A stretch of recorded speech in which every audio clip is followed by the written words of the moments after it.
إن الحمد لله نحمده ونستعينه ونستغفره ونعوذ بالله من شرور أنفسنا ومن سيئات أعمالنا من يهده الله فلا مضل له ومن يضلل فلا هادي له وأشهد أن لا إله إلا الله وحده لا شريك له وأشهد أن محمدا عبده ورسوله أما بعد يا أيها الذين آمنوا اتقوا الله حق تقاته ولا تموتن إلا وأنتم مسلمون يا أيها الناس اتقوا ربكم الذي خلقكم من نفس واحدة وخلق منها زوجها وبث منهما رجالا كثيرا ونساء واتقوا الله الذي تساءلون به والأرحام إن الله كان عليكم رقيبا يا أيها الذين آمنوا اتقوا الله وقولوا قولا سديدا يصلح لكم أعمالكم ويغفر لكم ذنوبكم ومن يطع الله ورسوله فقد فاز فوزا عظيما فإن أصدق الحديث كتاب الله وخير الهدي هدي محمد صلى الله عليه وسلم وشر الأمور محدثاتها وكل محدثة بدعة وكل بدعة ضلالة وكل ضلالة في النار. அன்பிற்குரிய நறுமை சகோதரர்களே, தாய்மார்களே, சகோதரிகளே, அஸ்ஸலாமு அலைக்கும் வரஹ்மத்துல்லாஹி வபரகாத்துஹு. இன்றைய நமது மார்க்க வகுப்பினூடாக சென்ற வகுப்பின் தொடர்ச்சி நோன்பின் 70 சட்டங்கள் என்ற அந்த நூலை நாம் பார்த்து வருகிறோம். அந்த நூலில் நாம் நேற்றைய பாடம் வரை சுமார் ஒரு 55 சட்டங்கள் வரை பார்த்தோம். சுமார் ஒரு 55 சட்டங்கள் வரை நாம் பார்த்திருக்கிறோம். அதை தொடர்ந்துள்ள சட்டங்களை இன்றைய வகுப்பில் நாம் பார்ப்போம்.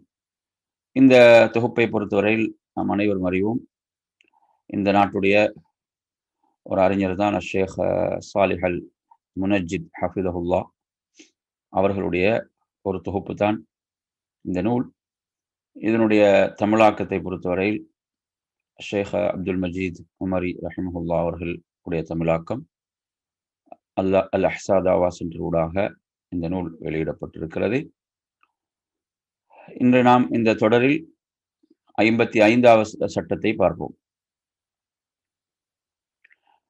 நோன்பாளிக்கு காயம் ஏற்பட்டு அதிலிருந்தோ அல்லது மூக்கு உடைந்தோ இரத்தம் வழிதல் அல்லது தண்ணீரோ பெட்ரோலோ தொண்டைக்குழியை அடைதல், இவற்றில் ஏதேனும் ஒன்று கவனமின்றி நடந்துவிட்டால் நோன்பு முறியாது.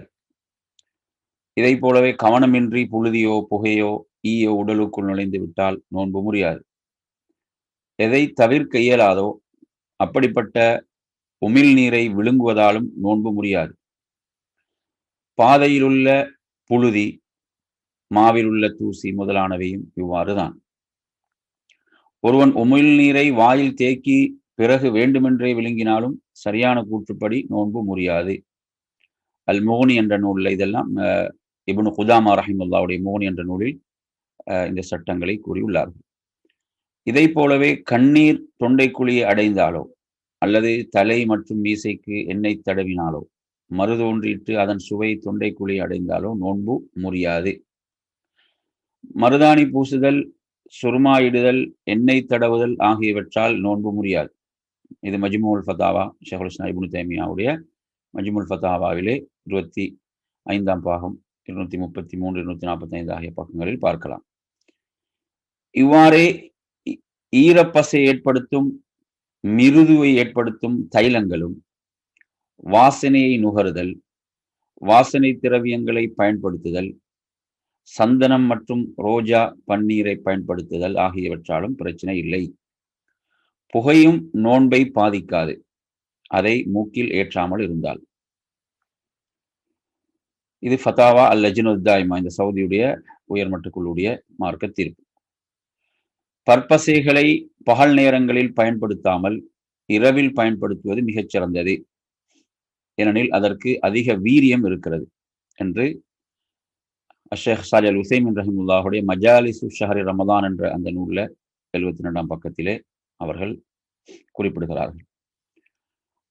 அடுத்து 56வது, இரத்தம் குத்தி எடுக்காமல் இருப்பதே நோன்பாளிக்கு பேணுதலாகும். இதில் கடுமையான கருத்து வேற்றுமை நிலவுகிறது. இரத்தம் குத்தி எடுக்கப்படுபவனது நோன்பு மட்டுமே முறியும், எடுப்பவனுடைய நோன்பு முறியாது என்ற கருத்தை ஷேகுல் இஸ்லாம் அவர்கள் தேர்ந்தெடுக்கிறார். இதுல கருத்து வேற்றுமை என்று சொன்னா அந்த 2 விதமான கருத்துக்களும் இதில் இருக்கிறது. அதாவது இரத்தம் குத்தி எடுக்கணும் ஹிஜாமா, எங்களுக்கு தெரியும் அந்த ஹிஜாமா என்ற அந்த வைத்திய முறை. அந்த இரத்தம் ஒரு நோன்பால் இரத்தம் குத்தி எடுப்பதால் நோன்பு முறிந்துவிடும் அப்படி என்ற ஹதீஸ் இருக்கிறது. அதே நேரத்தில் இன்னும் சிலர் அந்த அந்த ஹதீஸில் கூறப்பட்ட விடயம் மாற்றப்பட்டு விட்டது என்ற ஒரு கருத்தையும் கொள்கிறார்கள். நிறைய நபித்தோழர்கள் நோன்போடு இருக்கும் போது அவங்க என்ன செய்திருக்கிறாங்க, இரத்தம் குத்தி எடுத்திருக்கிறார்கள் என்ற அந்த கருத்தும் வலிமையாக இருக்கிறது. இதில் ஒரு கருத்து வேறுபாடு என்ன செய்யப்படுவதை கருத்து வேறுபாடு இருப்பதை பார்க்கிறோம். அதே போல அனஸ் ரலியல்லாஹு அன்ஹு சொல்கிறார்கள், இரத்தம் குத்தி எடுப்பதை ஏன் ரசூல் நாங்கள் தடுத்தாங்கண்டா, அந்த நோன்பாளிக்கு வந்து பலவீனம் ஏற்படும் என்ற பயத்தால் தான். பலவீனம் என்ற ஒரு காரணத்தை சொல்றாங்க. பலவீனம் ஏற்பட்டால் தான் நோன்பு முறியும், பலவீனம் ஏற்படாவிட்டால் முடியாது என்ற விளக்கத்தையும் அதிலே குறிப்பிடுவார்கள். அடுத்ததாக 57வது சட்டம், புகைப்பிடிப்பது நோன்பை முறிக்கும். இப்ப நிறைய பேர் வந்து என்ன சொல்லுவாங்க, அதாவது புகையை நாங்கள் என்ன வெளியே தானே விட்டுறோம்வார்கள் இல்லையா. புகை பிடிப்பது நோன்பை முறிக்கும் என்பது அறிஞர்களுடைய தீர்ப்பு. புகைப்பழக்கம் நோன்பை விடுவதற்கான தக்க காரணம் இல்லை. ஏனெனில் ஒரு பாவம் எப்படி அதற்கு காரணமாக்கப்படும்? உதாரணமா சிலர் என்ன செய்யறாங்க, இந்த புகைப்பழக்கம் இருக்கின்ற காரணத்தாலே நோன்பை பிடிக்காமல் இருக்கக்கூடியவர்களும் நம்ம சமுதாயத்தில் இருக்கிறார்கள். அல்லாஹ் இவ்வாறான பாவங்களின் காரணத்தால் என்ன அல்லாஹ்வுடைய கட்டளை கூட நிறைவேற்ற முடியாமல் அதை அலட்சியப்படுத்துபவர்கள் இருக்கிறார்கள். அதே நேரத்தில் நோன்புடைய காலத்தை அவர்கள் இதற்கு இந்த இந்த பாவமான பழக்கத்தை விடுவதற்கு நல்லதொரு வாய்ப்பாக ஆக்கிக் கொள்ளலாம். அதாவது ஒரு நாளைக்கு 13, 14 மணி நேரங்கள் அல்லது 12, 13 வித்தியாசப்படும். அவ்வளவு நேரம் ஒருவர் நோன்போடு இதை விட முடியுமாக இருந்தால் அதற்கு பிறகும் விடலாம் என்ற ஒரு ஒரு கட்டுப்பாட்டை தரக்கூடிய வணக்கம் தான் நோன்பு. அப்படித்தானே? ஒரு மன ரீதியாக ஒரு கட்டுப்பாட்டை வழங்கக்கூடிய வணக்கமாக நோன்பு இருக்கிறது. எனவே அந்த கட்டுப்பாடு என்பது ஒருவனுக்கு முடியும் என்பதை அவன் நோன்பின் மூலம் நிரூபிக்கிறான். என்ன, நான் இந்த பழக்கத்துக்கு அடிமை அல்ல, இதை நான் நினைத்தால் எனக்கு விடலாம் என்பதை அவன் நோன்பின் மூலம் அவன் அதை நிரூபிக்கின்ற போது என்ன அது அவனுக்குள் எந்த பாதிப்பையும் ஏற்படுத்தவில்லை. சிலர் வந்து என்ன ஆலோசனை வழங்குவார்கள், சிகரெட் அதை நீங்க ஒரே தடவை விட்டுடக்கூடாது என்ற மாதிரி எல்லாம் என்ன செய்யறார், பாவத்துக்கு துணை போகக்கூடிய மாதிரி ஆலோசனை வழங்குகிறார். ஒரு சிலரை பார்த்தீங்கன்னா என்னமோ அவங்க பெரிய ஒரு நல்ல வேலையை செய்யற மாதிரி நினைக்கிறார்கள். ஆனா அவங்க துணை போவது பாவத்துக்கு எப்படி துணை போறாங்க, நீங்க ஒரே தடவையா விட்டு விடாதீர்கள், கடைசியா விடும்போது ஒரே தடவை தான் விட வேண்டி இருக்கிறது. பாவத்தை பொறுத்தவரையில இஸ்லாத்துடைய நிலைப்பாடு என்ன? ரசூலுல்லாஹ் என்ன சொல்றாங்க? சொல்றாங்க, இதா அமர்த்துக்கும் பிஷைஇன் ஃபது மின்ஹு மஸ்ததஅதும், நான் ஒன்றை உங்களுக்கு ஏவினால் அதை இயன்றவரை அதை செயல்படுத்துங்கள் என்றாங்க. இப்ப கட்டளை ஒன்றை ஏவினா அதை இயன்றவரை என்ற வார்த்தையை சேர்த்து வருது, இயன்றவரை செயல்படுத்துங்கள். வைதா நஹைத்துக்கும், ஒன்றை உங்களுக்கு நான் தடுத்தால் ஃபஜ்தனிபூஹு, அதை விட்டு விலகி விடுங்கள். அதோட சொல்லாங்க இயன்றவரை என்ற வார்த்தையை பயன்படுத்தல, இயன்றவரை தவிர்த்து கொள்ளுங்கன்னு சொன்னாங்களா? அப்படி இல்லை. கட்டளையை சொல்லும் போது இயன்றவரை அதை செயல்படுத்துங்கன்றாங்க. தடுக்கும் போது என்ன வார்த்தை சொன்னாங்க, அதிலிருந்து விலகி விடுங்கள் என்றாங்க. இயன்றவரை விலகி கொள்ளுங்கள் நாங்க சொல்லல. அப்ப வந்து கொஞ்சம் கொஞ்சமா விடுங்கள் அப்படி சொன்னாங்களா? அப்படி சொல்லவில்லை. எனவே அதாவது யாரும் என்ன செய்யக்கூடாது, யாருக்கும் பாவமான ஆலோசனைகள், மார்க்கத்துக்கு முரணான விதத்தில் ஆலோசனைகளை சொல்லக்கூடாது. அதன் மூலம் அவனும் பாவியாகிறான். எனவே மார்க்கம் ஒன்றை தடுத்து இருக்கிறது என்றால் அதிலிருந்து அவன் விலகிக் கொள்ள வேண்டும். அப்படித்தான் அல்லாஹுடைய தூதருடைய கட்டளையாக இருக்கிறது. அதை கொஞ்சம் கொஞ்சமா விடுங்கன்றெல்லாம் அங்கு வரல. இங்க வந்து என்ன, அங்கு விடுமாறுதான் மார்க்கம் சொல்கிறது. எனவே இப்ப ரமதானுடைய காலத்தை வந்து ஒரு புகைப்பிடித்தல் போன்ற இந்த கெட்ட பழக்கங்களுக்கு அடிமையாக இருப்பவர்கள் ஒரு நல்லதொரு வாய்ப்பாக பயன்படுத்தி அந்த பாவத்திலும் தங்களை அவர்கள் விடுவித்துக் கொள்ள வேண்டும். அப்படித்தானே? இத்தனை மணி நேரங்கள் என்னால் இதை தடுத்து கொண்டு இருக்க முடியுமாக இருந்தால் அந்த மனக்கட்டுப்பாட்டை நோன்பு எனக்கு வழங்குகிறது என்றால் அதுதான் எனக்கு நோன்பு வழங்கக்கூடிய பயிற்சி. அந்த பயிற்சியை நான் எனது வாழ்வில் தொடர்ச்சியாக நான் மேற்கொள்ள வேண்டும். அப்ப நோன்பை திறந்தவுடன் என்ன செய்யக்கூடாது, புகைத்தல் என்ற பாவத்துக்கு ஒருவன் சென்று விடக்கூடாது. அப்ப எனவே இதையும் நாம் இங்கு விளங்கிக் கொள்ள வேண்டும். அதே போன்று அடுத்து நாம் பார்ப்போம் 58வது சட்டம், நோன்பாளி நீரில் மூழ்குவதும் குளிரூட்டுவதற்காக ஈரத்துணியை சுற்றி கொள்வதும் தவறில்லை. நோன்பாளி நீரில் மூழ்குவதும் குளிரூட்டுவதற்காக ஈரத்துணியை சுற்றி கொள்வதும் தவறில்லை. உஷ்ணம் மற்றும் தாகத்தை தணிக்க தலையில் தண்ணீரை ஊற்றிக்கொள்வதும் தவறில்லை. இது இமாம் இப்னு குதாமா ரஹிமத்துல்லாஹி அல் முகுனி என்ற நூல்ல 3ஆம் பாகத்தின் 44ஆம் பக்கத்தில் குறிப்பிடுகிறார். அதேபோல் நீச்சல் விரும்பத்தக்கதல்ல, ஏனெனில் அதனால் நோன்பிற்கு பாதிப்பு ஏற்படக்கூடும். யார் முத்து குளித்தல் அல்லது தண்ணீரில் மூழ்க வேண்டிய தொழில் போன்றவற்றில் ஈடுபடுகின்றார்களோ அவர்களின் வயிற்றுக்குள் தண்ணீர் போகாதென்ற அளவுக்கு பாதுகாப்பு இருக்குமானால் அதில் எந்த குற்றமும் இல்லை என்று குறிப்பிடுகிறார்கள். அடுத்து 59ஆவதாக ஷேக் சாலிஹ் அல் முனஜ்ஜித் ஹஃபிதுல்லாஹ் சொல்றாங்க, 59வது சட்டமாக, ஒருவன் இன்னும் இரவு எஞ்சி உள்ளது என்று எண்ணிக்கொண்டு உண்ணவோ பருகவோ உடலுறவு கொள்ளவோ செய்து பிறகு ஃபஜ்ர் உதயமாகிவிட்டது என தெரிந்தால் அவன் மீது குற்றமில்லை. ஏனெனில் தெளிவு ஏற்படுகின்ற வரை அனுமதி இருப்பதாகத்தான் இறைவசனம் அறிவிக்கிறது. அப்படிதானே? ஹத்தா யதபய்யன லகுமுல் கைத்துல் அப்யது மினல் கைத்தில் அஸ்வதி மினல் ஃபஜ்ர் சும்மா அத்திம்மு ஸியாம இலல் லைல் அப்படின்னு அல்லாஹு தஆலா சொல்கிறான். அப்ப எனவே அது தெளிவு ஏற்படுகின்ற வரை அனுமதி இருப்பதாகத்தான் இறைவசனம் அறிவிக்கிறது. ஃபஜ்ர் உதயமாகிவிட்டதை பற்றிய சந்தேகம் உனக்கு இருக்கின்ற வரை உண்பதையும் பருகுவதையும் அல்லாஹ் உனக்கு அனுமதித்துள்ளான் என இப்னு அப்பாஸ் ரலியல்லாஹு அன்ஹு அவர்கள் கூறியதாக, அதாவது அப்துல் ரஸாக் அவர்கள் தமது முஸன்னஃபிலே பதிவு செய்துள்ளார்கள். இது ஃபத்ஹுல் பாரில இமாம் இப்னு ஹஜர் ரஹிமத்துல்லாஹி அவர்கள் 4ஆம் பாகம் 135ஆம் பக்கத்திலே குறிப்பிடுகிறார்கள். அதேபோன்று இதுவே ஷேகுல் இஸ்லாம் இப்னு தைமியா ரஹிமத்துல்லாஹி அவர்கள் தேர்ந்தெடுத்த கூற்றுமாகும். அவங்களோட மஜ்மூல் ஃபத்தாவா என்ற நூல்ல அது 29ஆம் பாகத்தின் 263ஆவது பக்கத்திலே பதிவாகிறது. அப்ப எனவே இப்ப இதுல நாங்க பார்க்கக்கூடிய சட்டம் என்ன? அதாவது இரவு எஞ்சியுள்ளது என்று எண்ணிக்கொண்டு அந்த இன்னும் இருக்கிறது, இன்னும் ஃபஜ்ர் ஆகவில்லை என்ற அந்த எண்ணத்தில் உண்ணவோ பருகவோ உடலுறவு கொள்ளவோ செய்தால் அப்ப பிறகு ஃபஜ்ர் உதயமாகிவிட்டது என்று தெரிந்தால் அவன் மீது குற்றம் இல்லை, நினைச்சா நோன்பை தொடரலாம் என்பதுதான். அடுத்து அப்ப இதுல இன்னொரு சட்டம் என்னடா, இப்ப இதில் நாங்கள் புரிந்து கொள்ள விஷயம் உதாரணமாக ஃபஜ்ருடைய அதான், இப்ப ஃபஜ்ருடைய அதான் என்பது ஃபஜ்ர் உதயமாகிவிட்டது என்பதற்கான ஆதாரம். ஃபஜ்ருடைய அதானை செய்யும் எடுத்தால் இவ்வாறான விஷயங்களும் முழுமையாக விலகிக் கொள்ள வேண்டும் என்பதும் இதிலே புரிந்து கொள்ள வேண்டும். 60வது சட்டம், ஒருவன் சூரியன் மறைந்து விட்டது என்று எண்ணி சூரியன் மறைவதற்கு முன்பு நோன்பு துறந்து விட்டால் அவன் கவா செய்ய வேண்டும். இதுவே பெரும்பாலான அறிஞர்களின் கூற்றாகும். ஏனெனில் அடிப்படையான நிலை யாதெனில் பகல் நீடிக்கிறது என்பதுதான். மேலும் உறுதியான ஒன்று சந்தேகத்தின் மூலமாக அகன்று விடாது. ஷேகுல் இஸ்லாம் அவர்கள் கலா செய்ய வேண்டியது இல்லை என்று சொல்றாங்க. சில அறிஞர்கள் நாங்கள் இதுல பார்த்தோம், இதுக்கு முன்னால் நாங்கள் படித்தோம், யாருடையது ஷேக் சாலிஹ் அல் உஸைமின் ரஹிமத்துல்லாஹி அவருடைய தொகுப்பில் படிக்கும் போது அவங்க கலா செய்ய வேண்டியது இல்லை என்று சொல்றாங்க.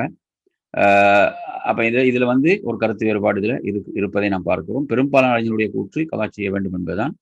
அதேபோல் ஷேகுல் இஸ்லாம் இப்னு தைமியா அவர்களும் கலா செய்ய வேண்டியதில்லை என்ற அந்த கருத்தை சொல்கிறார்கள். ரசூலுல்லாஹ்வுடைய காலத்தில் ஒரு நிகழ்வுல என்ன செய்தி அப்படி வருது, அதுல கலா செய்யுமாறு ஏவப்படவில்லை என்ற ஒரு செய்தியை குறிப்பிடுவதை நாம் பார்க்கிறோம். அப்ப எனவே கருத்து வேறுபாடு வருதுன்னா அந்த செய்தியுடைய தரத்தில் ஏற்படக்கூடிய பிரச்சனை அல்லது வேறு வேறு ஆதாரங்கள் என்ற அடிப்படையில் தான் நாம் இதை புரிய வேண்டும். அடுத்து 61வது சட்டம், ஃபஜ்ர் உதயமாகிவிட்ட நிலையில் வாயில் உணவோ குடிப்போ இருக்கிறது எனில் சட்ட அறிஞர்களின் ஏகோபித்த முடிவின்படி அதை அவன் துப்பிவிட வேண்டும். என்ன, வாயில தண்ணீர் இருக்கிறது, இருக்கும் போது அதான் ஃபஜ்ருடைய அதானை செய்கிறான் என்றால் என்ன செய்ய வேண்டும்?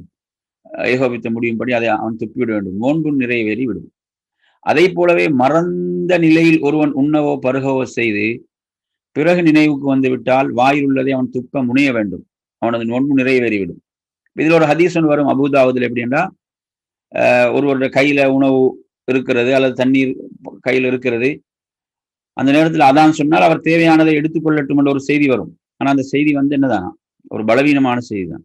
அந்த செய்தி ஆதாரபூர்வமாக இருந்தால் அதுக்கு அனுமதி இருக்கும். நிறைய என்ன செய்யறாங்க, சிலவங்க அந்த செய்தியை ஹசன் என்ற தரத்துல சொல்லி அந்த செய்தியில இருந்து சட்டம் எடுக்கிறாங்க. அப்படின்னா என்ன, அந்த அதானை கேட்கும் போது, ஃபஜ்ருடைய அதானை கேட்கும் போது அவர் சாப்பிட்டு கொண்டிருந்தால் அதை அவன் நிறைவு செய்து கொள்ளலாம், அவர் தேவையானதை எடுத்துக்கொள்ளலாம், தண்ணீர் கையில் இருந்தால் அதை குடித்துக் கொள்ளலாம் என்ற ஒரு செய்தியை சொல்வார்கள்.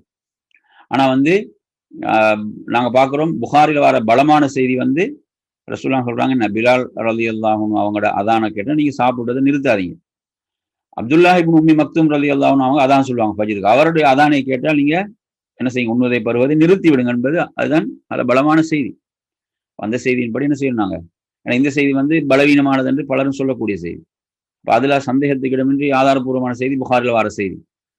எனவே நாங்கள் என்ன செய்யறது, அதை நாம் உண்வதை பருவதை நிறுத்த வேண்டும். அதானை செவி, அதை ஃபஜ்ருடைய அதானை செவியேற்றவுடன் என்பதுதான் அதனுடைய சட்டம். அடுத்த பெண்களுக்குரிய நோன்பின் சட்டங்கள் 62வது சட்டமாக இதில் அவங்க குறிப்பிடுகிறார்கள். பருவம் அடைந்த பெண் அதை வெளிப்படுத்த வெட்கப்பட்டு நோன்பை விட்டால் அவள் தௌபா செய்ய வேண்டும். விடுபட்ட நோன்பை கவா செய்ய வேண்டும். மறு ரமலான் வரும் வரை கலா செய்யவில்லையாயின் அந்த தாமதத்துக்கு பரிகாரமாக ஒவ்வொரு நாளுக்காகவும் ஒரு ஏழைக்கு உணவளிக்க வேண்டும். யார் வழக்கமான மாதவிடாய் நாட்களில் வெட்கப்பட்டு நோன்பு நோற்று பிறகு அதனை கலா செய்யவில்லையோ அந்த பெண்ணுக்கும் இதே சட்டம் தான். அதாவது பெண்களுக்குரிய சட்டம், பருவமடைந்த பெண் அதை வெளிப்படுத்த வெட்கப்பட்டு நோன்பை விட்டால் அவள் தௌபா செய்ய வேண்டும். விடுபட்ட நோன்பை கலா செய்யவும் வேண்டும். மறு ரமலான் வரும் வரை கலா செய்யவில்லையாயின் அந்த மாதத்துக்கு பரிகாரமாக ஒவ்வொரு நாளுக்காக ஒரு ஏழைக்கு உணவளிக்க வேண்டும். யார் வழக்கமான வாதமிடாய் நாட்களில் வெட்கப்பட்டு நோன்பு நோற்று பிறகு அதனை கலா செய்யவில்லையோ அந்த பெண்ணுக்கும் இதே சட்டம் தான்.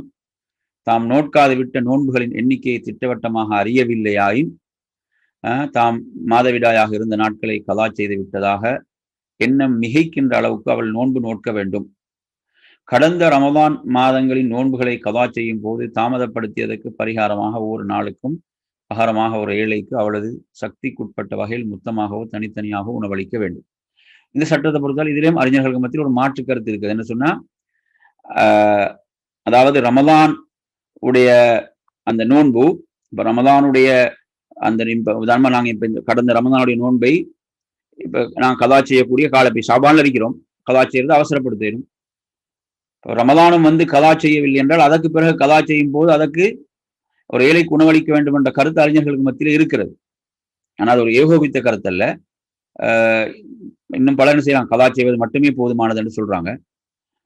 அதுக்கு நேரடியான ஆதாரங்கள் இல்லை என்று இப்படி சில கருத்து வேறுபாடான விஷயங்கள் இருக்கு. நாங்கள் அதை இன்ஷா அல்லாஹ் தனியான தலைப்பாக எடுத்து நாங்கள் பேசுவோம். இதுல வந்து நாங்கள் ஷேக் சாலி அல் முனஜ்ஜித் ஹஃபிதுல்லா அவர்களுடைய அவங்களோட தொகுப்பில் உள்ள அந்த கருத்துக்களை நாம் செய்யணும் பார்க்கிறோம். அப்ப எனவே இந்த இப்படி ஒரு சட்டம் இருக்கிறது. இப்படி சில அறிஞர்கள் இந்த நிலைப்பாட்டை கொண்டிருக்கிறாங்க. அந்த ரமதானை கடந்த பிறகும் அதை கலா செய்யாமல் இருந்தால் அதுக்கு பிறகு கலா செய்யும் போது இப்படி ஒரு சட்டத்தை சொல்கிறார்கள் என்பதை நாம் புரிந்து கொள்ள வேண்டும். அடுத்தது 63வது ரமதான் அல்லாத நோன்புகளை ஊரில் இருக்கும் கணவனின் அனுமதியின்றி மனைவி நோட்கலாகாது. கணவன் வெளியூர் சென்றிருக்கும் போது நோட்கலாம், தவறில்லை. அப்ப ரமதான் அல்லாத நோன்புகளை, அப்ப அதுல வந்து நாங்க பார்க்கிறோம், கடமை அல்லாத நோன்புகளை, உபரியான நோன்புகளை ஒரு பெண் நோட்கும் போது கணவன் ஊரில் இருக்கும் போது அவங்க வந்து கணவனுடைய அனுமதியோடு நோட்க வேண்டும், இல்லை என்றால் தேவையில்லை என்ற சட்டம் 63வது சொல்றார். 64வது சட்டம், மாதவிடாய் பெண் அந்த வெள்ளை மாதவிடாய் முடிந்த பின் கருப்பையிலிருந்து வழிந்தோடும் திரவம் அதன் மூலம் மாதவிடாய் முடிந்து விட்டதாக அறியப்படும். அப்படி படுவதை பார்த்தால், முடிந்து விட்டதாக அறியப்படும் அதை படுவதை பார்த்தால் இரவிலே நோன்புக்காக நியத்து செய்ய வேண்டும். ஒருவேளை அவள் அறியும்படியான தூய்மை இல்லை எனில் பஞ்சு போன்ற எதையேனும் எடுத்து அந்த பகுதியில் சுற்றி வைக்க வேண்டும். அது சுத்தமாக வெளியேறினால் அவள் நோன்பு நோட்க வேண்டும். அது மாதவிடாய் இரத்தத்துடன் வெளியேறினால் நோன்பு நோட்காதிருக்க வேண்டும். அது மாதவிடாய் இரத்தத்தோடு வெளியேறினால் நோன்பு நோட்காதிருக்க வேண்டும். கொஞ்சமாக இரத்தம் வருவதாக இருந்தால் அல்லது அது கருப்பாக இருந்தால் அதுவும் வழக்கமான கட்டத்தில் வெளியேறி இருக்குமானால் அதை நோன்பை முறித்து விடும். இது வந்து ஃபத்தாவா லஜ்னத்து தாயிமா, சவுதியுடைய உயர்மட்ட குழுடைய அந்த ஃபத்வாவாக மார்க்க தீர்ப்பாக இதை நாம் பார்க்கலாம். அதே போன்று இரத்தப்போக்கு மகரிப் வரை தொடர்ந்து நின்றிருந்தால் அவளோ இரவிலேயே நோன்பிற்கான நியத்து செய்திருந்தால் நோன்பு என்ன செய்துவிடும், நிறைவேறிவிடும். ஒரு பெண் மாதவிடாய் இரத்தம் உள்ளுக்குள் புறப்படுவதை உணர்கிறாள். ஒரு பெண் மாதவிடாய் இரத்தம் உள்ளுக்குள் புறப்படுவதை உணர்கிறாள். ஆனால் அது மகரிபுக்கு பிறகுதான் வெளிப்பட்டதெனில் அந்த நோன்பு நிறைவேறிவிடும். அந்த நாள் அவளுக்கு நோன்பாகவே கணிக்கப்படும். மாதவிடாய் பெண் அல்லது பேற்று தொடக்குள்ளவள் இரத்தப்போக்கு இரவில் நின்ற பிறகு நோன்பு நோப்பதாக நியத்து செய்த பின்பு குளிப்பதற்கு முன்பே ஃபஜ்ர் உதயமாகிவிட்டால் அவளது நோன்பு நிறைவேறிவிடும் என்பதே அனைத்து அறிஞர்களின் தீர்ப்பாகும். இது அல் ஃபத்ஹ் அதுல இந்த செய்தி இடம்பெறுகிறது 4ஆம் பாகத்துல 148வது பக்கத்தில். சரி, அடுத்ததாக நாங்க வருவோம் 65வது சட்டம். ஒரு பெண் வழக்கமான மாதவிடாய் வருவது நாளைக்குத்தான் என்று அறிந்திருந்து தனது நோன்பின் நீயத்திலே தொடர்ந்திருந்தால் இரத்தத்தை பார்க்கும் வரை அவள் நோன்பை முறிக்கலாகாது.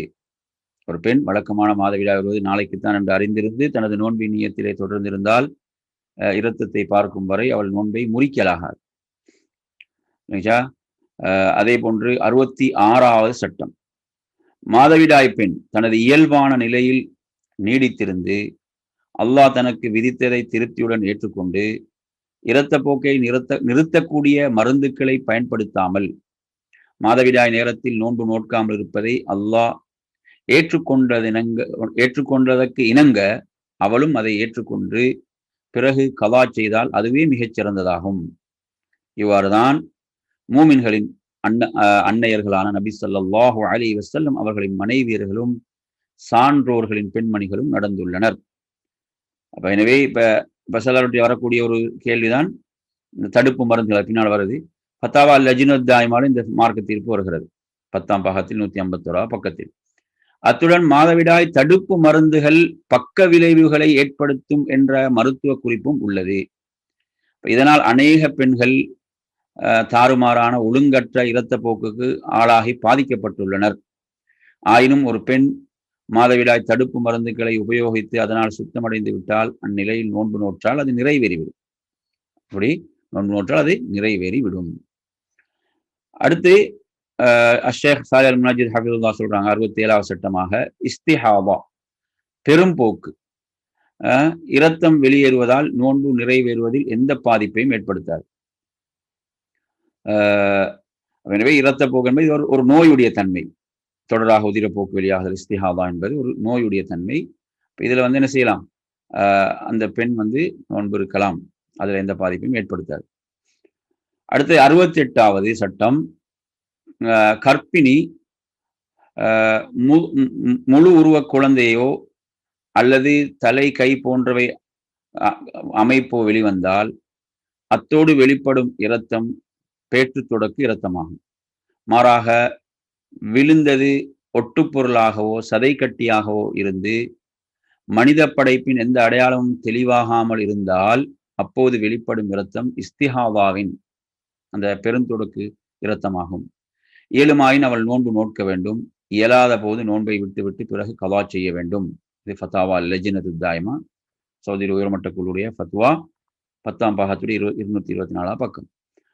அதுபோலவே சுத்தப்படுத்திய, அதாவது கற்பை பையை கழுவிய அந்த டிஎன்சி அது கழுவிய பின்பு தூய்மையாகிவிட்டால் அவள் நோன்பு நோட்க வேண்டும். கற்பம் தரித்த 80 நாட்களுக்கு பின்புதான் கரு உருப்பெற ஆரம்பிக்கிறது என்று விஞ்ஞானிகள் கூறுகின்றனர். பேற்று தொடக்குள்ளவள் 40 நாட்களுக்கு முன்பு தூய்மை அடைந்து விட்டால் அவள் நோன்பு நோட்க வேண்டும். தொழுகைக்காக குளிக்கவும் வேண்டும். இது அல் முகனி ஷரஹில் கபீர் என்ற நூல்ல 1ஆம் பாகத்தில் 320வது பக்கத்தில் இடம்பெறுகிறது. 40ஆம் நாள் மீண்டும் இரத்தம் வந்தால் நோன்பிலிருந்து விலகி கொள்ள வேண்டும். ஏனெனில் அது பேற்று தொடக்காகும். 40 நாட்களுக்கு பிறகும் இரத்தப்போக்கு தொடர்ந்தால் அவள் நோன்புக்காக நியத்து செய்துவிட்டு குளித்துக் கொள்ளவும் வேண்டும். இதுவே பெரும்பாலான அறிஞர்களின் கூற்றாகும். அவ்வாறு தொடர்வது இஸ்திஹாபாவாக கருதப்படும். ஆனால் வழக்கமாக மாதவிடாய் வரும் நேரத்துக்கு அது ஒத்திருந்தாலோ அது மாதவிடாயாகும்.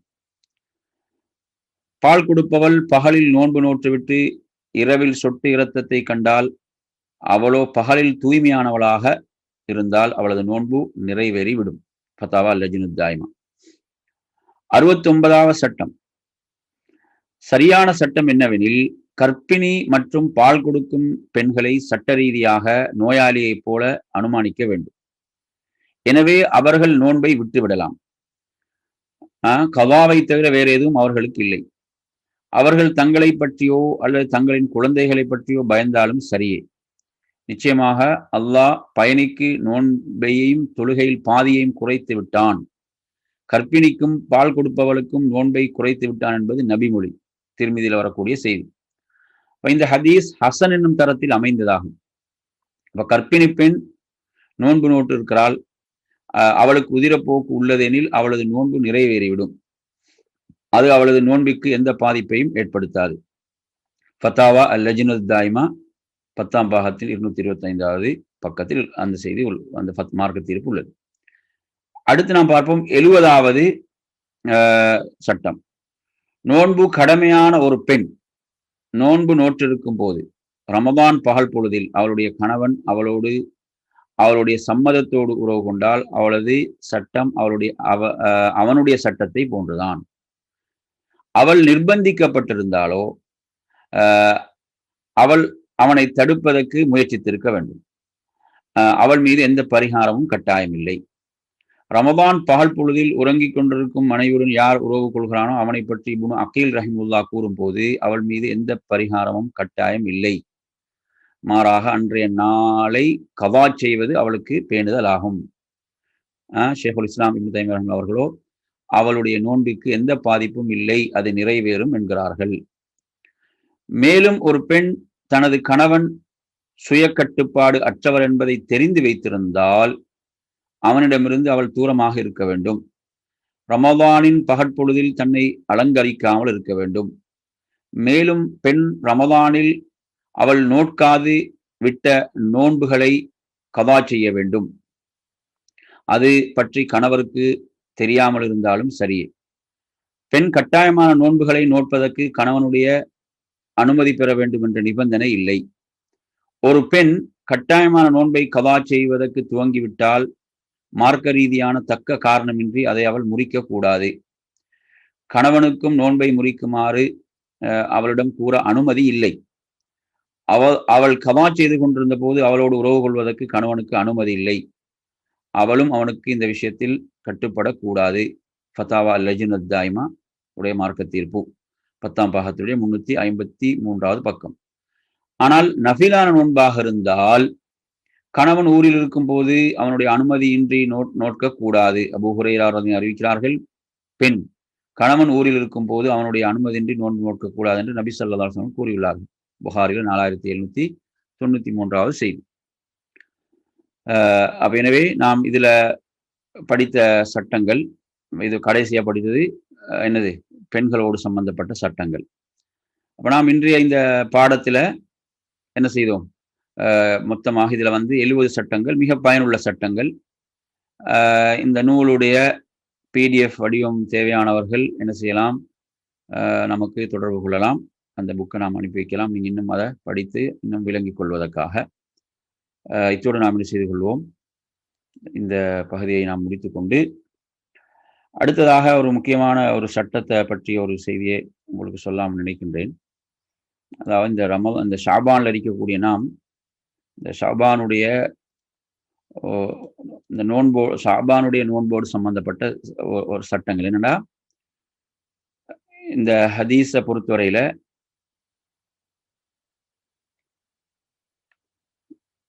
இந்த சட்டங்களை நாங்கள் பார்ப்போம். இப்போது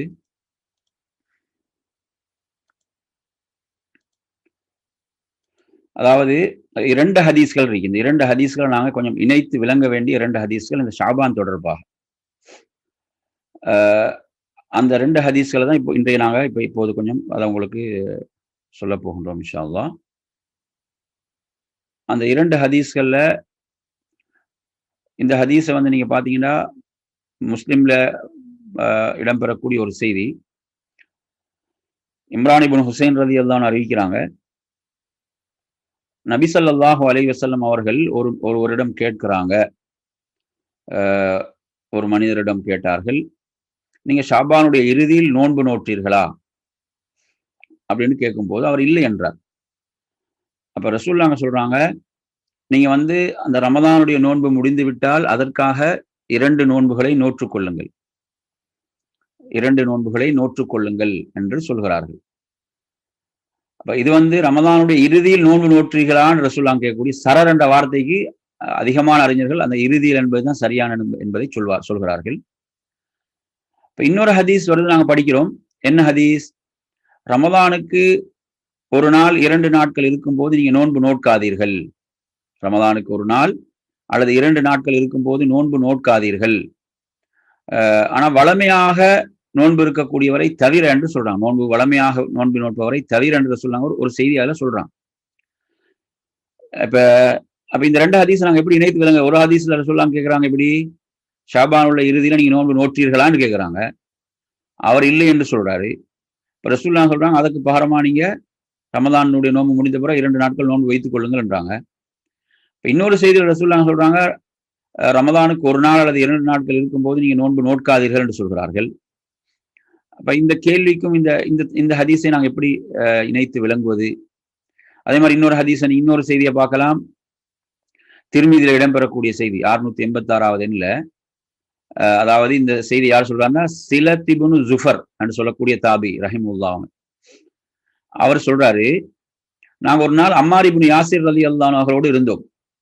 அது வந்து அல் யௌமுல்லதி யுஷக்கு ஃபீஹி, சந்தேகத்துக்குரிய நாள். சந்தேகத்துக்குரிய நாள் என்று சொன்னால் அந்த ஷாபானுடைய 29வது நாள், அப்படிதானே? ஷாபானுடைய 29வது நாள். அப்ப அந்த நாள், அந்த ஷாபானுடைய 29வது நாள் தான் என்ன செய்வாங்க? பிறையை பார்க்கிறது. அப்ப அந்த நாள்ல இருக்கும்போது அப்ப அவர் ஆட்டுக்கறி, அதோட அந்த ஆட்டுக்கறி உணவு வருது, கொண்டு வந்து வைக்கப்படுது. அப்ப அவங்க சொல்றாங்க, அம்மார் இப்னு யாசிர் ரலியல்லாஹு அன்ஹு சொல்றாங்க, சாப்பிடுங்கன்னு சொல்றாங்க. சாப்பிடுங்கன்னு சொல்லும் போது சிலர் அப்படியே சாப்பிடாம ஒதுங்குறாங்க. ஒதுங்கும் போது அவங்க சொல்றாங்க, நான் வந்து நோன்பாளி என்று சொல்றாரு. அதுக்கு என்ன செய்யறாரு? நான் ஒரு நோன்பாளி அப்படின்னு சொல்றாரு. அப்போது அம்மார் ரலியல்லாஹு அன்ஹு சொல்றாங்க, மன் சாம அல் யௌமல்லதி ஷக்க ஃபீ, யார் சந்தேகத்துக்குரிய நாளில் நோன்பு இருப்பாரோ, ஃபகத் அஸா அபுல் காசிம் ஸல்லல்லாஹு அலைஹி வஸல்லம், அவர் அல்லாஹ்வுடைய தூதர் காசிமுடைய தந்தை ஸல்லல்லாஹு அலைஹி வஸல்லம் அவர்களுக்கு அவர் மாறு செய்து விட்டார் என்று சொல்றாங்க. எனவே இது வந்து அந்த ஷக்குடைய நாள் நோன்பு நோக்க கூடாது என்பதற்கு வரக்கூடிய இன்னும் ஒரு செய்தி. சரி, இப்ப நாங்க இப்ப நாங்க ஆரம்பத்தில் சொன்ன இந்த 2 ஹதீஸை எப்படி இணைத்து விளங்குறது என்பதை பார்ப்போம். இப்ப ரசூலுல்லாஹ்வுடைய அந்த மனிதர் ரசூலுல்லாஹ் கேட்ட கேள்வி, ஷாபானுடைய இறுதியில் நோன்பு நோற்றீர்களா என்று கேட்டாங்க ஒரு கேள்வி. அப்ப இந்த ஹதீஸை எப்படி விளங்குறது, எப்படி அறிஞர்கள் இந்த ஹதீஸை விளங்குறாங்க அப்படின்னு நாங்க இப்ப பார்ப்போம். இந்த ஹதீஸுக்கு விளக்கங்கள் நாங்க பார்க்கும்போது, இமாம் ஹாஃபித் இப்னு ஹஜர் ரஹிமஹுல்லாஹ் அவர்கள் உடைய அந்த ஒரு கூற்றாகும் இதுல நாங்க பார்க்கலாம் சில செய்திகளை. அதாவது அறிஞர்கள் சொல்லக்கூடிய ஒரு விளக்கம் தான்,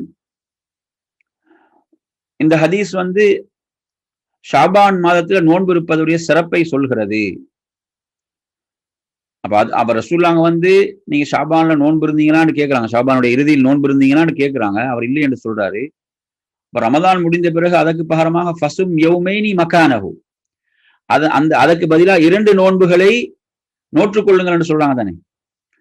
ஒரு நாள் நோன்பு, ஒரு நோன்பு அவங்க நோட்கல்ல, அந்த ஒரு நோன்புக்கு பகரமாக அந்த ரமதானுக்கு பிறகு 2 நோன்புகள் நோற்றுக்கொள்ளுமாறு ரசூலுல்லாஹ் சொல்வது என்பதை பொறுத்தவரையில அது ஷாபான்ல வந்து நோக்கக்கூடிய அந்த என்னது ஒரு நோன்புக்காக 2 நோன்புகள் ரசூலுல்லாஹ் என்ன செய்யறாங்க, அந்த ஷவ்வால்ல வேறு மாதத்தில் நோக்குமாறு சொன்னாங்க என்பது ஷாபான்ல நோக்கக்கூடிய நோன்பின் சிறப்பை சொல்கிறது என்பது ஒரு விளக்கம். நான் இதுல விளங்க வேண்டிய ஒரு விளக்கம். அடுத்து நீங்க என்ன விளங்கிக் கொள்ள சொன்னா, இந்த 2 ஹதீஸும் முரணில்லை. ஏன் முரணில்லைண்டா, ரசூலுல்லாஹ் சொல்றாங்க எப்படி, ரமதானுக்கு ஒரு நாள் அல்லது 2 நாட்கள் இருக்கும்போது நீங்க நோன்பு நோட்காதீங்க, நோன்பை வளமையாக்கி கொண்டவரை தவிர. நோன்பை வளமையாக்கி கொண்டவரை தவிர. அப்ப இதுல வந்து ரசூலுல்லாஹ் இந்த மனிதர் வந்து எப்படிப்பட்டவர்?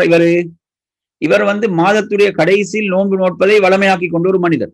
மாதத்துடைய கடைசியில் நோன்பு நோட்பதை வளமையாக்கி கொண்ட ஒரு மனிதர். அப்ப இவர் என்ன செய்யறாரு? இப்ப ரசூலுல்லாஹ் வந்து இப்படி ஒரு சொல்றாங்க, என்ன, ரமதானுக்கு ஒரு நாள் அல்லது 2 நாட்கள் இருக்கும்போது நோன்பு நோட்காதீர்கள் என்று ரசூலுல்லாஹ் சொல்றாங்க. ஆனா அந்த வளமையாக்கி கொண்டவர் என்பது அவருக்கு என்ன செய்யவில்லை, அவர் வந்து அதை அறிந்து கொள்ளவில்லை. அவர் நோன்பை விடுறாரு. அப்ப ரசூலுல்லாஹி ஸல்லல்லாஹு அலைஹி வஸல்லம் சொல்றாங்க, அவர்கிட்ட கேட்கிறாங்க, நீங்க நோன்பு நோட்கல்யான்னு கேட்கிறாங்க. அப்ப ரசூலுல்லாஹ் சொல்றாங்க, என்ன, நீங்க வந்து அப்படி என்றால் ரமதான் முடிந்த பிறகு அதற்கு பகரமாக 2 நோன்புகளை வைத்துக் கொள்ளுங்கள். அப்ப இதுல வந்து என்ன, ஏன்னா அவர் நோன்பை வந்து வளமையாக்கி கொண்ட ஒரு மனிதர். அப்ப வளமையாக்கி கொண்ட மனிதர்கள் ரசூலுல்லாஹ் தடுக்கல. அவர் நோன்பு நோட்கலாம் என்பதுதான் அந்த ஹதீஸுடைய சட்டம். அப்ப என்ன அந்த 2 ஹதீஸையும் இணைத்து அப்படி விளங்கும் போது அதுல வந்து எந்த ஒரு முரண்பாடும் இல்லை என்பதை நாம் விளங்கலாம். எனவே இவர் வந்து நோன்பு என்ன செய்து கொண்டு வளமையாக்கி கொண்ட ஒரு மனிதர் இவர் என்பதைத்தான் அறிஞர்கள் இதுல விளங்கப்படுத்துறாங்க. சரி, அடுத்ததாக நாம் இதிலே கவனிக்க வேண்டிய இன்னொரு விஷயம் என்னவென்றால், அறிஞர்கள் சொல்லக்கூடிய ஒரு சட்டம், சுன்னத்தான சில நோன்புகள், நாங்கள் வளமையாக நோற்று வரக்கூடிய சில சுன்னத்தான நோன்புகள் விடுபட்டால் அதை நாம் என்ன செய்யலாம், அந்த நோன்பை கலா செய்வதற்கும் இந்த ஹதீஸ்ல அனுமதி இருக்கிறது. பிறகு என்ன செய்யலாம், அதை கலா செய்வதற்கும் இந்த ஹதீஸ்ல அனுமதி இருக்கிறது என்ற சட்டத்தையும் அறிஞர்கள் இதில் குறிப்பிடுவார்கள். எனவே இது வந்து இந்த ஹதீஸ் தொடர்பான ஒரு விளக்கம். அந்த 2 ஹதீஸை நாங்கள் இணைத்து விளங்குவதற்கான ஒரு விளக்கம். அந்த விளக்கத்தை நாம் என்ன செய்தோம், இப்போது பார்த்தோம். அடுத்ததாக நமது வகுப்பில் நாம் பார்க்க போகின்ற தலைப்பு துஆவுடைய தலைப்பு. நாங்கள் ஒவ்வொரு நாளும் ஒவ்வொரு துஆவை மரணமிட்டு வருகிறோம். அந்த தொடரில் இன்று நாம் பார்க்க போகின்ற துஆ, இந்த நாங்கள் இதுவரைக்கும் 10 துஆக்களை நாங்கள் மரணமிட்டு இருக்கிறோம். இன்றைக்கு நாங்கள் பார்க்க போகிறது 11வது துஆ. 11வது துஆவை பார்ப்போம். 11வது துஆவும் நமக்கு அல் குர்ஆன் கற்றுத்தரக்கூடிய ஒரு சிறந்த ஒரு துஆவாக இருக்கிறது. இந்த துஆ அல்ஹம்துலில்லாஹ் நிறைய பேருக்கு ஒரு மரணமான துஆ தான். அது ஒரு சந்தோஷமான விஷயம்.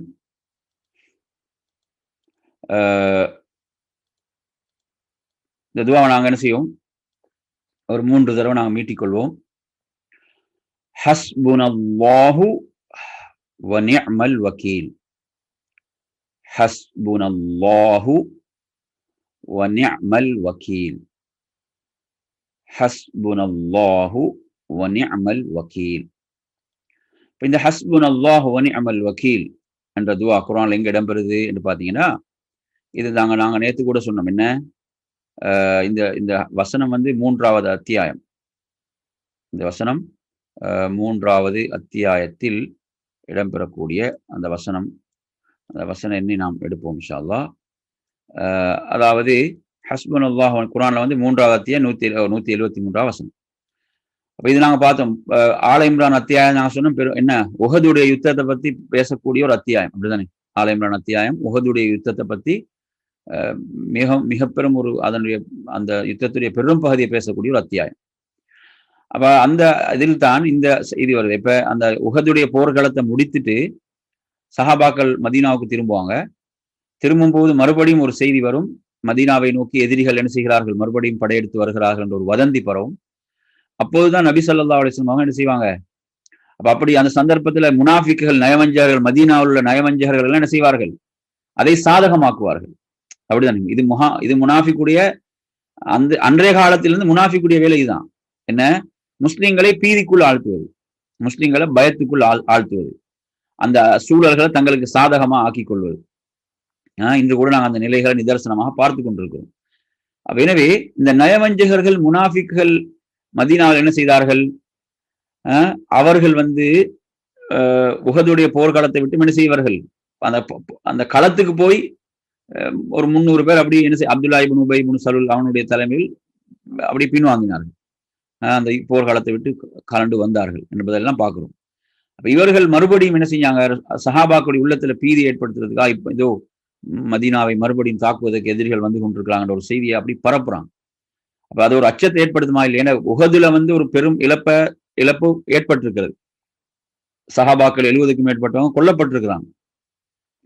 அப்ப இப்படி வந்து ஒரு அச்சத்தை, பயத்தை அவர்கள் உருவாக்க நினைத்த போது அல்லாஹ் சொல்றான், சஹாபாக்கள் எப்படி சொன்னாங்கல்ல, ஹஸ்புனல்லாஹு வ நிஅமல் வக்கீல்.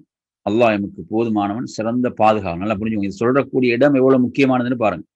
அப்படி ஒரு நெருக்கடியான ஒரு சூழல்ல, அதாவது அவங்க அந்த இரத்தங்கள் இருந்து அப்படி அந்த காயங்கள் இரத்தம் வழிந்து கொண்டிருக்கிற அந்த காயங்கள் ஆறவில்லை, வாள்களை வைக்கல. அப்படி மதீனாவுக்குள்ள வந்தோடனே இப்படி ஒரு மறுபடியும் ஒரு பீதி, மறுபடியும் எதிரிகளை சந்திக்க வேண்டிய ஒரு நிலை. அந்த நேரத்தில் அவங்க இந்த வார்த்தைகளை சொல்றாங்கடா, அவங்க எப்படிப்பட்ட ஒரு ஈமானுக்கு சொந்தக்காரரா சஹாபாக்கள் இருந்திருப்பாங்க. சுப்ஹானல்லாஹ். அவங்க எப்படி சொன்னாங்க, ஹஸ்புனல்லாஹு வ நிஅமல் வக்கீல் என்று சொன்னார்கள். ஹஸ்புனல்லாஹு வ நிஅமல் வக்கீல். ஏன்னா இந்த வார்த்தைகள் நாங்கள் சும்மா படிச்சுட்டு போறதில்ல. இந்த வார்த்தைகள் சொல்லப்பட்ட இடங்கள், அந்த வரலாறுகள் என்ன, அது மிக முக்கியமானது. அப்படித்தானே? ஒரு மனிதன் ஒருவன் நிச்சயமாக ஒவ்வொருவரும் தங்களுடைய ஈமானில் சோதிக்கப்படுவார்கள். ஒவ்வொருவரும் தங்களுடைய ஈமானில் சோதிக்கப்படுவார்கள். அவருடைய ஈமானுடைய வலிமைக்கு ஏற்ப, சக்திக்கு ஏற்ப அவங்க ஈமான்ல சோதிக்கப்படுவாங்க. அது ரசூலுல்லாஹ் சொன்னாங்களா இல்லையா? எனவே அப்படி சோதிக்கப்படும் போது அவன் அல்லாஹ் மீது இன்னும் இன்னும் அவனது நம்பிக்கையை அதிகரித்து அவர்கள் சொல்ல வேண்டிய வார்த்தைகள் தான் இவைகள். ஹஸ்புனல்லாஹு வ நிஅமல் வக்கீல், ஹஸ்புனல்லாஹு வ நிஅமல் வக்கீல் என்று அவர்கள் சொன்னார்கள்.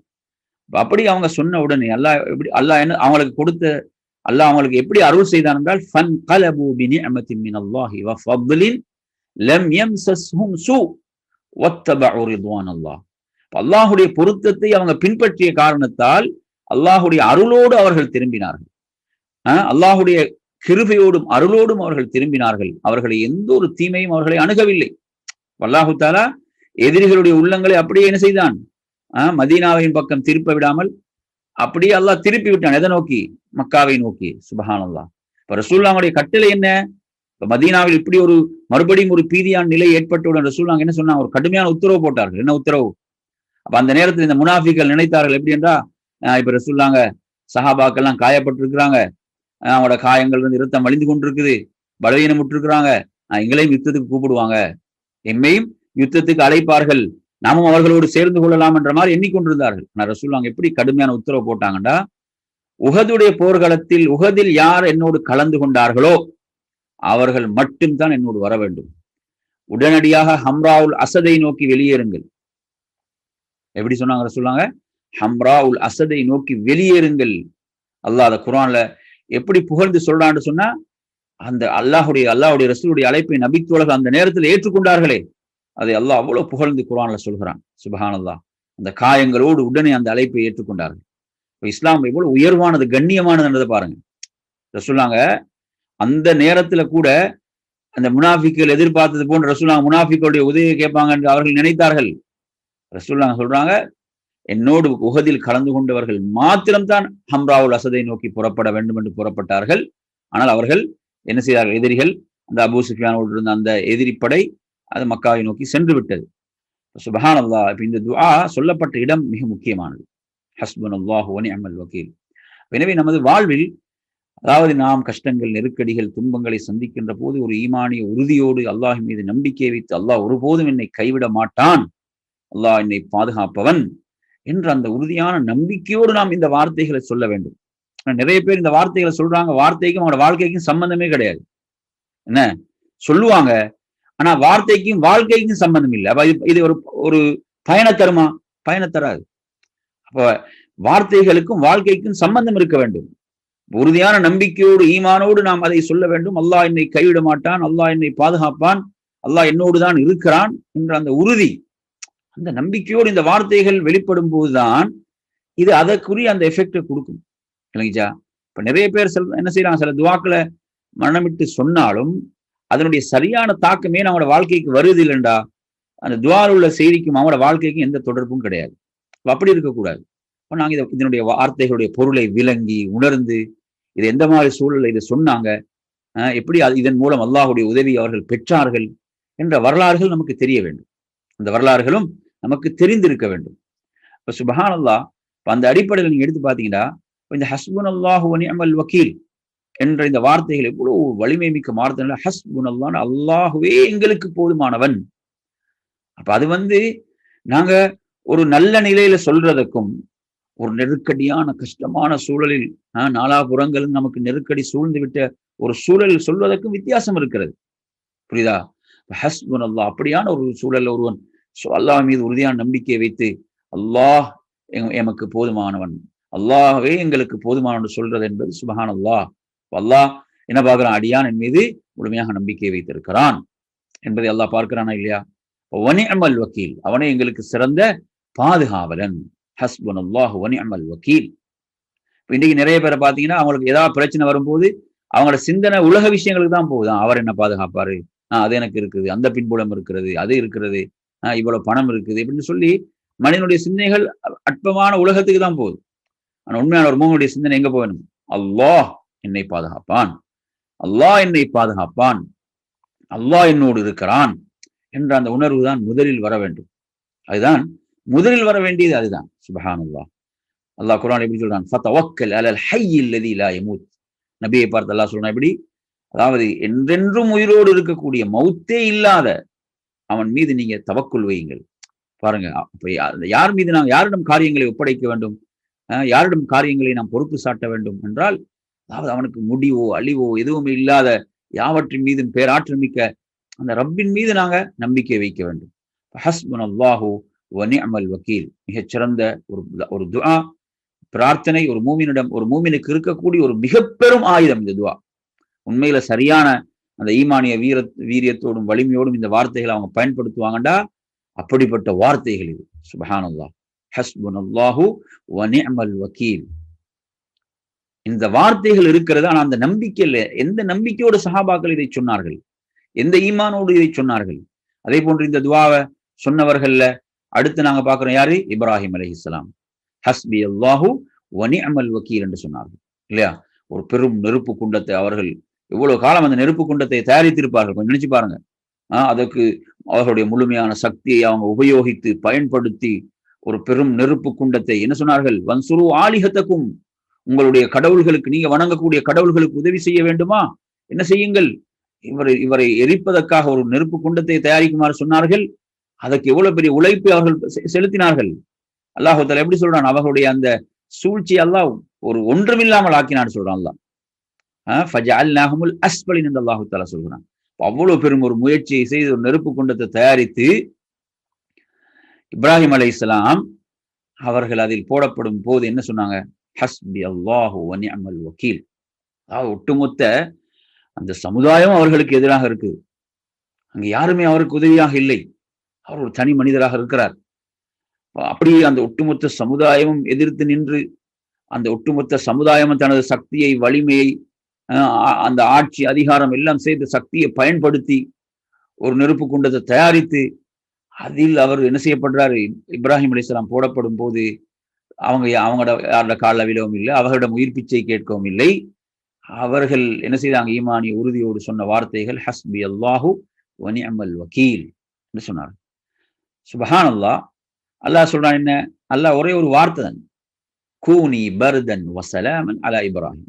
ஒரு கட்டளை அல்லாஹ்வுடைய, என்ன, இப்ராஹிமோடு அதாவது குளிர்ச்சியாக சாந்தமாக இருக்குமாறு அல்லாஹ் நெருப்புக்கு கட்டளை இட்டான். சுப்ஹானல்லாஹ். இப்ராஹிம் அலைஹிஸ்ஸலாம் என்ன செஞ்சாங்க, அவங்க ஒரு ரெஸ்ட் எடுத்தாங்கன்னு தான் சொல்லணும். அதுல அப்படி ஒரு நிம்மதியான ஒரு குளிர்ச்சியான நிலையில அவங்க இருந்தாங்க. சுப்ஹானல்லாஹ். அப்ப எனவே அப்ப எப்படி இந்த வார்த்தைகள் எவ்வளவு ஒரு ஈமானிய வலிமையோடு இந்த வார்த்தைகளை அவங்க சொன்னாங்க, சொன்ன இடங்கள் எவ்வளவு முக்கியமானது. அல்லாஹ் மீது எப்படி ஒரு நம்பிக்கை அந்த இடத்துல கொஞ்சம் நினைச்சு பாருங்க, எப்படி இருக்கு அவங்க மனோநிலை. ஒருத்தருடைய அந்த சட்டம் தடுமாறாமல் இந்த ஈமானிய உறுதியோடு சொன்னார்களே, ஹஸ்பி அல்லாஹு வ நிஅமல் வக்கீல். இன்று நாங்க சாதாரண ஒரு பிரச்சனை வரக்கூட ஆட்டம் காண்றோம், தடுமாறுறோம். சுப்ஹானல்லாஹ். அப்ப இது இவ்வளவு வலிமை மிக்க வார்த்தைகள், இந்த வார்த்தைகள். அப்ப நீங்க எடுத்து பாருங்க.